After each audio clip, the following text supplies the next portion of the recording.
Hello, and welcome to MassageTherapyRadio.com.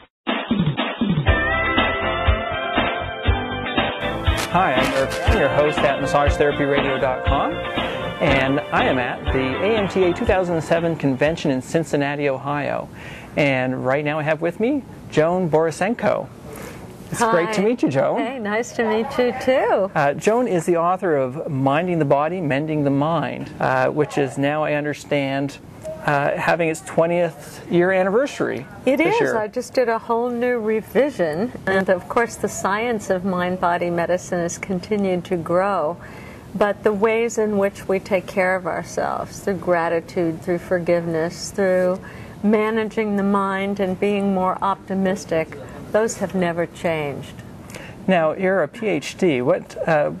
Can you tell us a little bit about that? What's your background? Well, my background is actually in medical science. My PhD is from Harvard Medical School, where I graduated really as a cancer cell biologist. And then I did postdoctoral work in pathology, did quite a bit of research on why cancer cells don't stay put, why they go to different parts of the body.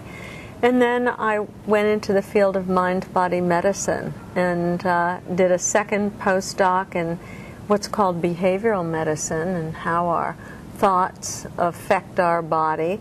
And then I did a third postdoc in a field called psychoneuroimmunology, or how our attitudes and beliefs affect the immune system of the body through our hormones, through our nervous system.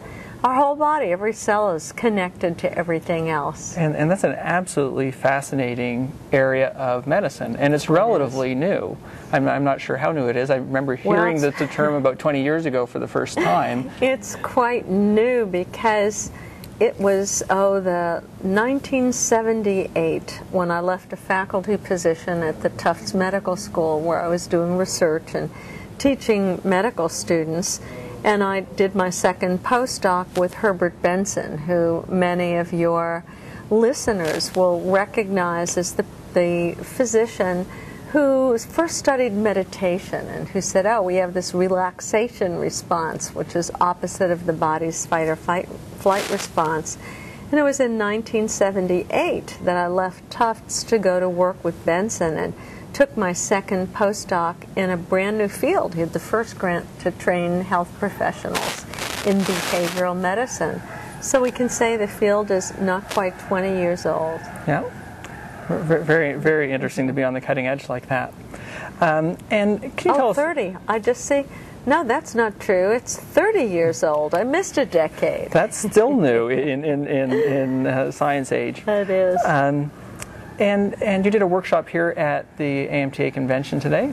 Yes. Can you tell us a little bit about that workshop? Well, I did a work on compassionate presence. And, as healthcare providers, massage therapists not only have the skill, the anatomical skills, the technical skills of working with their hands, but what we know is it's the quality of our own presence that is really healing. And there are lots of studies about that.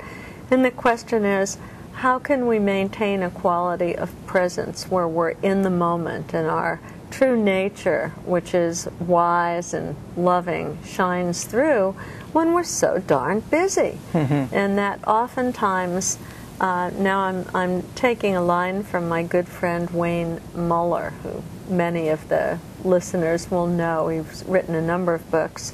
One of them is called The Spiritual Legacy of a Difficult Childhood.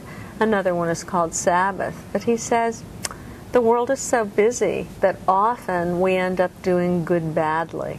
And that's what happens. And when that happens, we lose our compassionate presence and we end up being cranky or depressed or burned out or anxious. So we really talked quite a bit about spirituality and living in the present moment, and then a lot of practical things that we could do that we could actually make a commitment to. So what are some of those practical things? How do we bring a compassionate presence into our treatment with our clients? I'll tell you something, that people who went into healthcare, almost all of them went into healthcare because they're idealistic to start with. They really wanted to help other people. And when the rush and the busyness fades away, then I think by nature most of us are compassionate. We're present without judgment to another person, and that's what it really is. So today's workshop was less about how to develop compassion and more about how to remove the blocks to it, like getting rid of the clouds that cover the sun of what we already are. And you think about the fact that healthcare providers have a very high rate of burnout, and what happens when we're burned out is that we're not compassionate, we're rushed, we're hurried, we're curt, and that we don't want to see happen.